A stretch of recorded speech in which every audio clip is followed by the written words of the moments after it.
Have you watched part 1? If not, go back and watch. This is part 2. Now, everyone watching should be fully awake by now. After watching this and parts 3, 4, and 5, you will be flabbergasted and falling of your chair. This is what Prince Todd's job is all about: awakening, showing and bringing the truth to the people.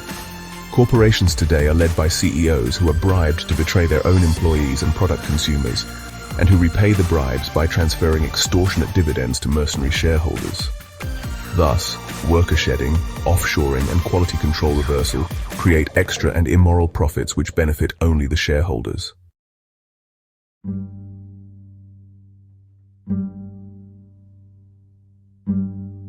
To many insightful Aussies, the word investor has become a euphemism for traitor.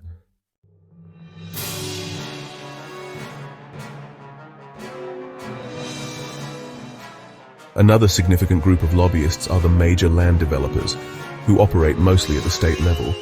But the central players are international banks, including ABC and SBS. One individual actually owns 70%. Occasionally, this has occurred through direct intimidation, as when Fairfax's The Age published a condemnation of Israel's murder of 400 children during the 2009 attack on Gaza.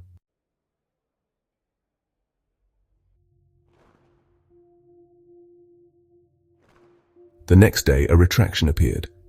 But invariably, cynical and values-deficient journalists impose censorship on themselves, believing, accurately, this to be in their career interests. This has been the published observation of journalist and author John Pilger.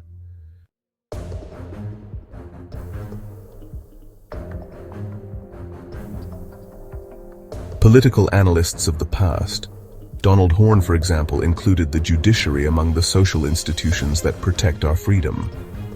Today, alas, judges are political appointees who are also leading proponents of the internationalist movement, which is a nice way of saying opponents of Australian national sovereignty, law, and patriotism.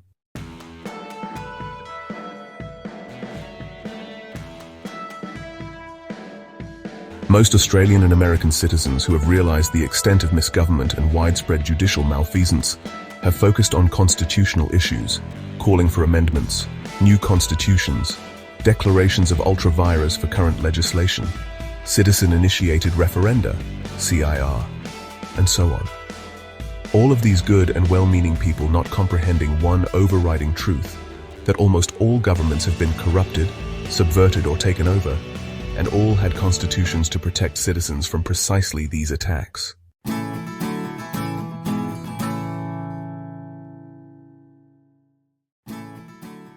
What does this tell us?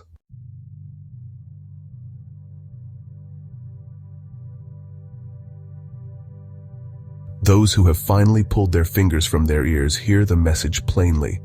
Constitutions protect no one but their creators.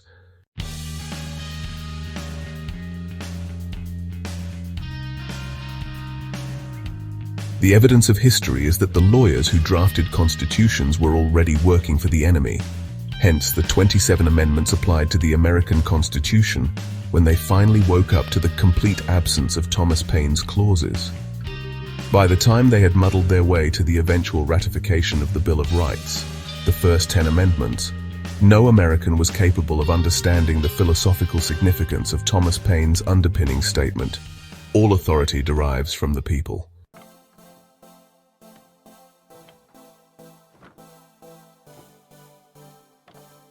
Constitutions and Bills of Rights were a clever con from the outset. Remove the belief systems from our minds and the evidence is irrefutable. But for many, this is too frightening to contemplate. Regardless of the intent of the people, all national constitutions have placed power in the hands of the financial and legal elite. And the only power left to the people is to whinge to the head of state. In Australia, the Queen of England, who is a historical and financial member of the ruling elite.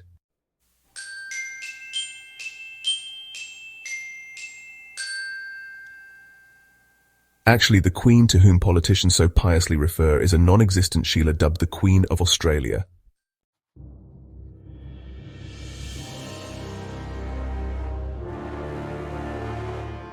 This reality of constitutions goes some way to explain why no national constitution in the world includes the very word that represents people power, democracy.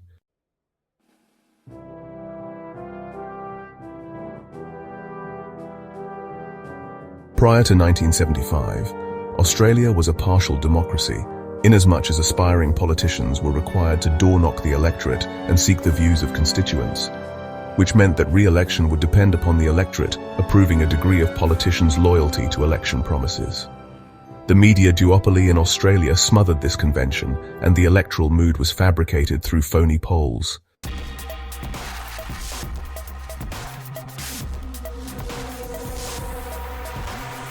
But you know, the most decisive factor in the loss of national sovereignty came with the sacking of the Whitlam government in 1975.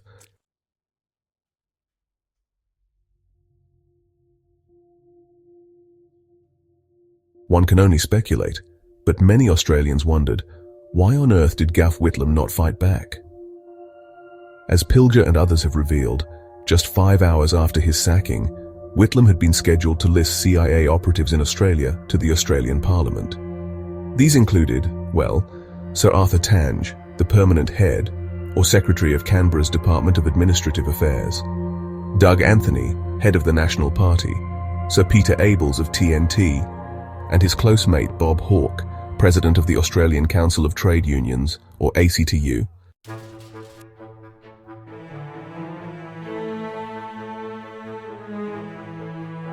It is my belief that the CIA, true to form, would have warned Whitlam that if he pursued this course, he and his family would have been destroyed. I very much doubt that he alone was the recipient of this threat, others also being in the know, which kind of explains why he later said to an interviewer, with very evident bitterness, that he owes nothing to history. Those who could have banded together with Gough to reveal the truth to the nation, well, they caved in and distanced themselves. I fully expect one of these people to release the truth posthumously.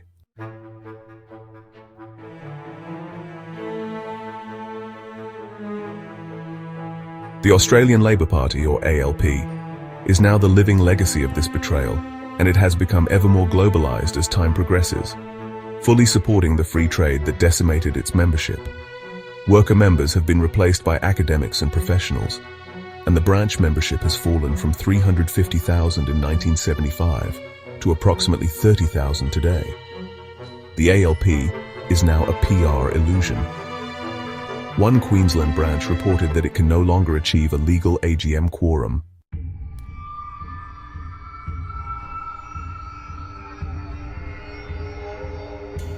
The ALP today is a mere extension of the Tavistock Institute, which is a branch of the WEF administration.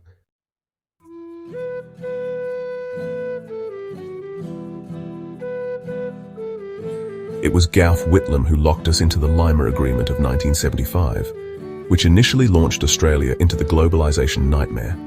Essentially, this declaration demanded that we hand over our resources, technology, and wealth to so-called third world nations. Even though the impoverishment of these nations was entirely due to the corruption cultured and installed by agencies operating behind the facade of the IMF and WB, who then opened the doors to corporate exploitation and destruction of indigenous economies and industries. For the most expert witness and commentary on this behavior, read John Perkins's celebrated book, Confessions of an Economic Hitman.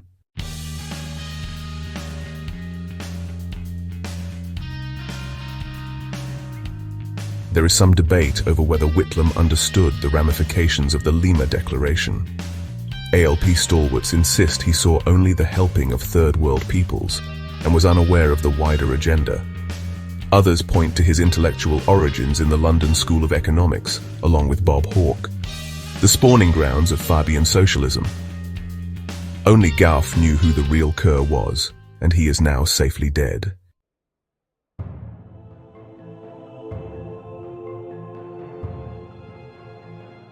Regardless of who was the first traitor, it was Prime Minister Paul Keating who really put the skids under Australia and gave it the big push towards internationally regulated poverty.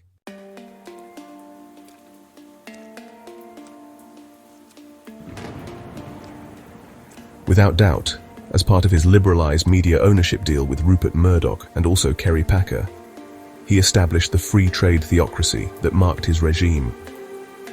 His daily speeches were peppered with economic rationalism, privatisation, deregulation, and claims these would make us competitive on the global market. Which, considering the extent and richness of our resources, and the 3 preceding decades of unrivaled prosperity, we already were too competitive for the globalist banker cabal's liking.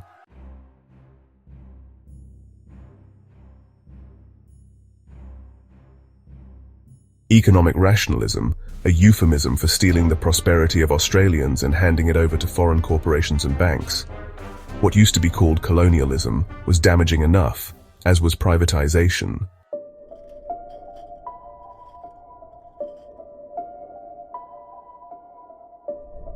But in terms of immediate impact on Australians, nothing was more devastating than the incremental elimination of protective tariffs. The impact is still being measured and agonizingly sustained through widespread poverty, family disintegration, depression, and suicide.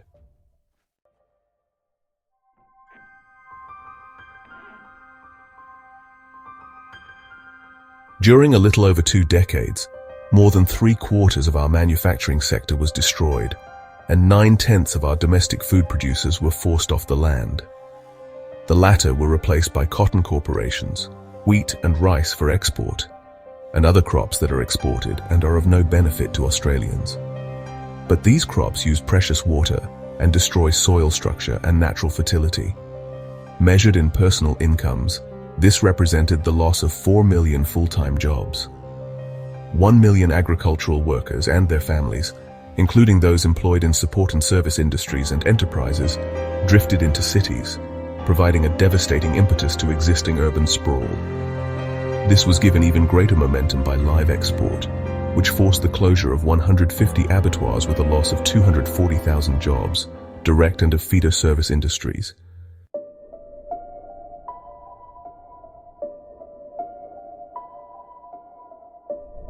Amidst a rapidly shrinking manufacturing jobs market, most workers learned to struggle on part-time jobs, often juggling 3 or 4 to make ends meet.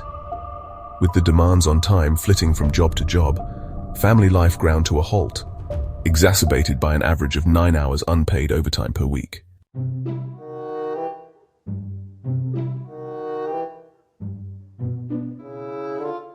A closer look at urban statistics tells a chilling story.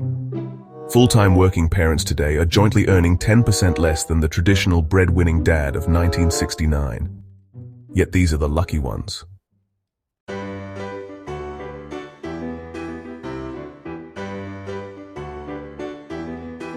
In an August 2007 questionnaire survey of a well-proven representative demographic corridor, Ryan Research, Sunshine Coast, it was found that 67% of locals had incomes below $29,000 per year. An average worker brought home $380 per week, not the $1,000 that government and social scientists claim. These statistics were published in the 3-yearly micro-tabloid Australian Independent.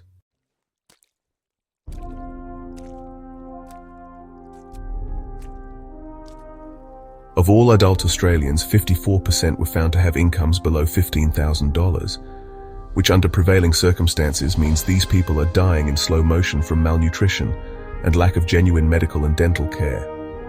This is economically generated genocide, pure and simple.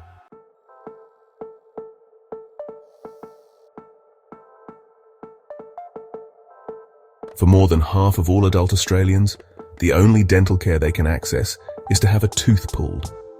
For age pensioners, the Queensland waiting list for dentures is several years. For single-age pensioners, the waiting list for public accommodation is 24 years. A joke.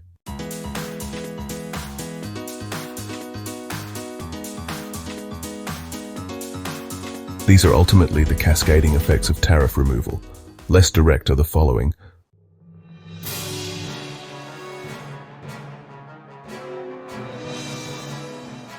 One million Australian rural and regional refugees drifting to coastal cities, conjoined with pressures exerted by foreign refugees and migrants and foreign investors, and the outcome has been upward spiraling home rentals.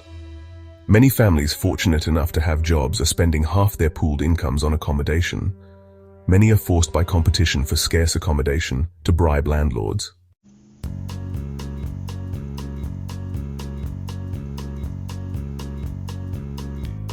Swollen urban populations, especially in Brisbane and Toowoomba, have strained the small local water catchments, causing a severe water crisis at times of drought. The arid Australian continent is unsuited to European-style megacity development, and our population should be dispersed across the land to delimit environmental impact. Nevertheless, the Queensland government has invited the ruthless water corporations Bechtel and Vivendi, the same gut-slashing corporations that were thrown out of Bolivia by Evo Morales and his supporters. And these corporations have manipulated water shortages and are promoting dam construction to flood agricultural and dairy land, and demanding the drinking of treated filtered sewerage.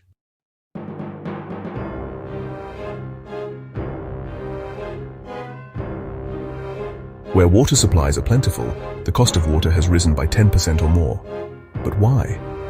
Use of the term reverse osmosis in relation to treated sewerage for drinking water is merely slick public relations and junk science, no process of osmosis being involved, simply high-pressure filtering which is vulnerable to failure. Although the Queensland government claims fail-safe mechanisms are in place, they said this of fluoridation, and whole Brisbane regions were accidentally subjected to 8,000 times the safe amount, and fluoride is toxic enough to kill. Those suburbs will undoubtedly deliver a vast harvest of cancer deaths, but no medical authority is monitoring this.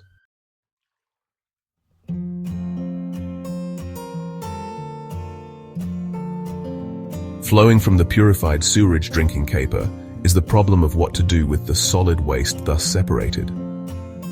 Engineers have speculated that this contains concentrations of toxic waste from medical and pharmaceutical products and practices.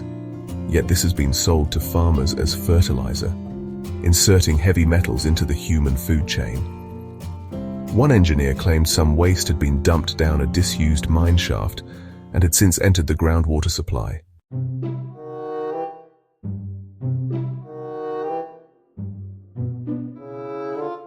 Property developers, who collectively contribute 70% of the Queensland State Labor Government's campaign funds, have a slow release land development policy to keep home prices high.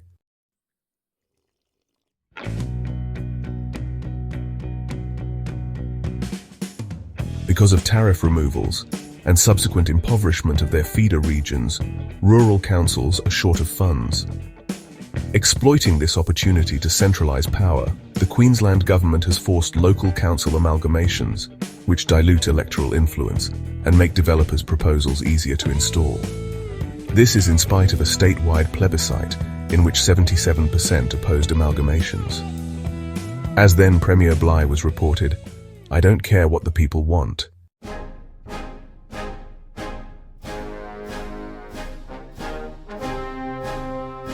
This also goes part way to covering up the reality that local government is not permitted or recognised by the Australian Constitution, and that 67% of Aussies would like to see inevitably corrupt councils done away with, as noted in the 1984 national referendum.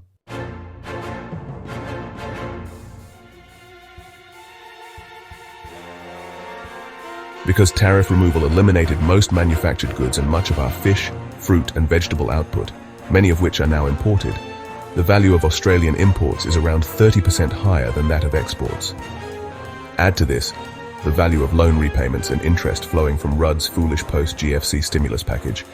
The scenario is rapidly forming in which the IMF will be able to declare Australia bankrupt and will then announce a kindly act of debt forgiveness, subject to the handing over of all resources to China.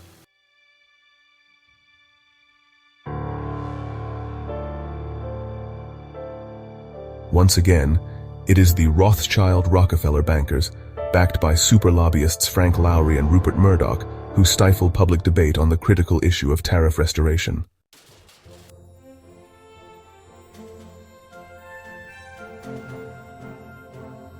If for nothing else, Australians owe Donald Trump a debt of gratitude for his reversal of free trade, presuming he does not entirely go back on his word.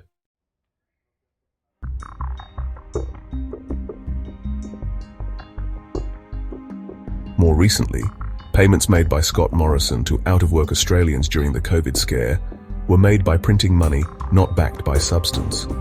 A solid tsunami of inflation will follow this. Meanwhile, money set aside for age pensions has been absorbed by politicians' inflated salaries, pensions and perks. and payments to NGOs such as Bill Gates's Wellcome Foundation and Gavi to subsidize vaccination development.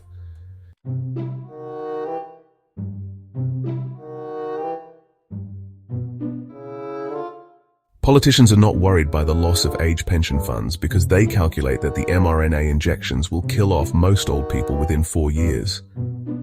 In the US, this is very much a part of the vaccination program agenda.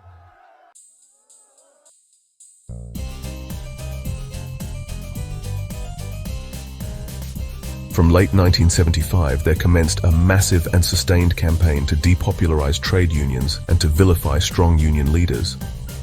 We were warned daily by politicians and through the media that the unions are destroying the economy.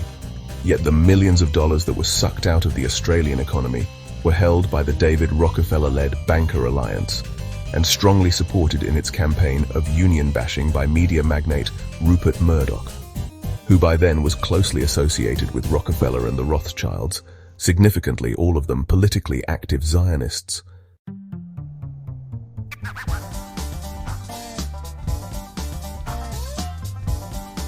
The truth about unionism was that Australia's period of greatest ever prosperity was the 1950s and 1960s, and this was also the period of optimum union activity and influence.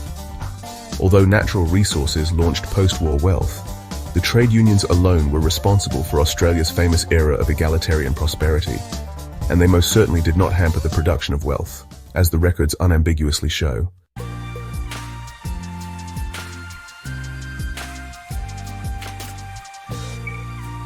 The trade unions alone were responsible for Australia's vast and prosperous middle class, and a fuming banker elite orchestrated the union movement's destruction.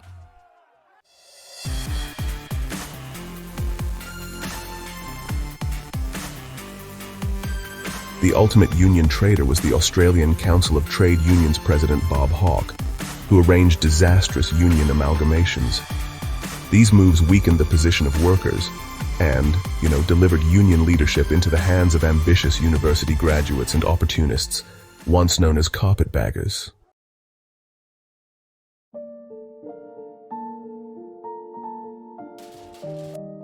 Eventually, as Prime Minister, an ambition he achieved through media ownership deals with Kerry Packer and Rupert Murdoch, he destroyed an already useless Australian constitution. This, rendered assuming the copulatory position before American presidents a cornerstone of Australian defence and economic policy.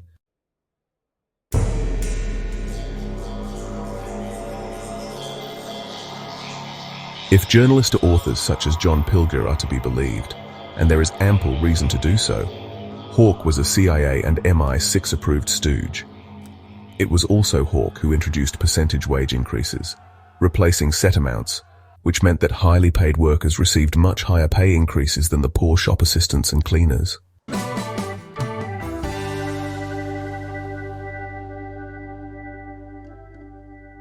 Clearly, Bob Hawke was Australia's prime enemy of egalitarianism.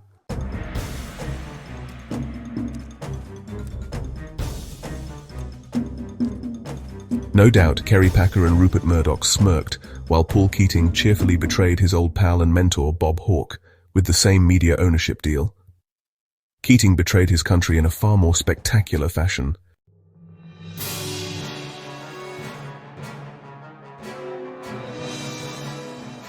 Ironically, it was the ALP's Paul Keating who dealt the death blow to worker prosperity, family influence, and integrity and national sovereignty. It was Keating's free trade, privatization, deregulation, and economic rationalism that precipitated the journey into poverty that is the current existence of more than half of all Australians. When the gallows are finally rebuilt, it is hoped that Keating will enjoy the shortest fall.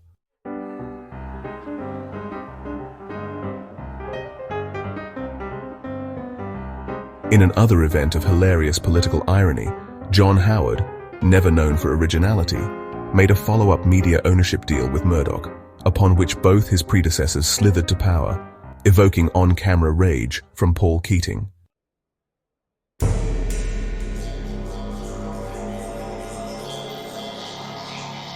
Howard went on to set industrial legislation that would eventually eliminate all meaningful workers' rights, including the SC 457 provision, the import of 200,000 foreign scabs.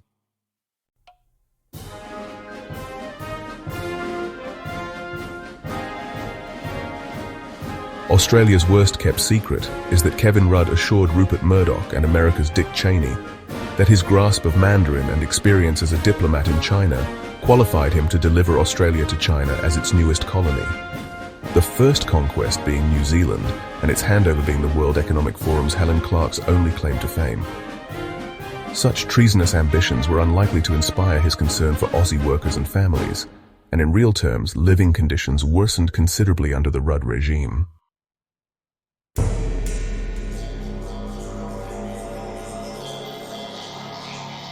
Perhaps the real measure of Rudd was his perpetuation of the Liberal coalition myth that unemployment is low, then claimed to be a mere 5 to 6%. By then, 5 million full-time jobs had been lost.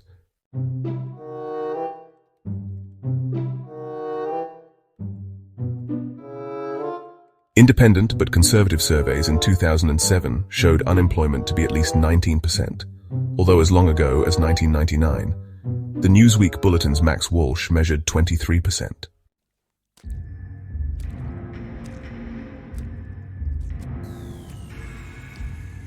One can only speculate upon what knives were drawn in the darkened corridors of power, and the nation still wonders why Kevin Rudd was Prime Minister one day and political pariah the next. Replaced by his former ally, Julia Gillard, the then new Prime Minister.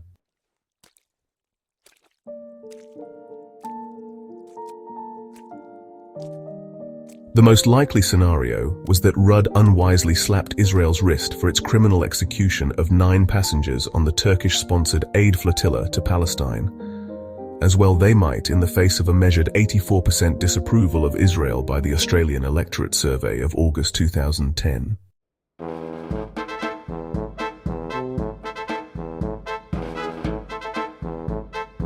In insignificant contrast, Julia Gillard is a pathologically uncritical Zionist and an inaugural member of the Israel-Australia Leadership Forum, something 2 former Australian ambassadors to Israel, Ross Burns and Peter Rogers, have publicly condemned. Completing the picture of typical Zionist cronyism and corruption, Gillard's sexmate was also employed by Melbourne developer Zionist Albert Dayton. Gillard will never embarrass Israel. She was well rewarded, but reviled by the electorate.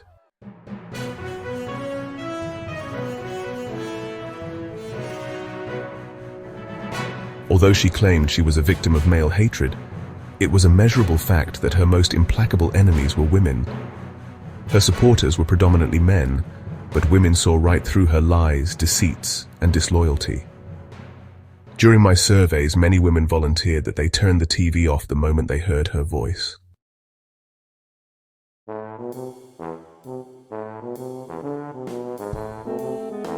The political implications of this history are important. That accommodating Zionist control of our banks and media, Australia is now effectively an economic colony of the owners of Israel.